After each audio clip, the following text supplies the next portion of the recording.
Bakit naa-attract ang toro sa kulay pula? Akala mo ba galit ang toro sa kulay pula? Mali ka dyan!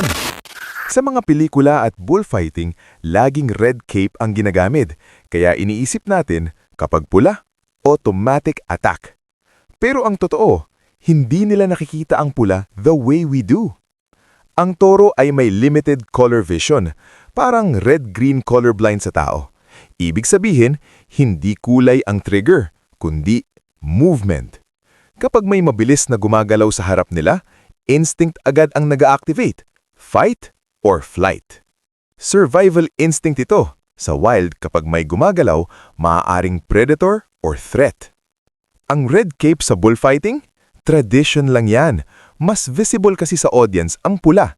Pero sa toro, pareho lang ang red, blue, or green kung hindi gumagalaw. Meaning, kung may hawak kang pulang damit pero hindi ka gumagalaw, hindi agad magre-react ang toro. So next time may magsabi na galit ang toro sa pula, alam mo na ang totoo. Hindi kulay ang problema, kundi galaw.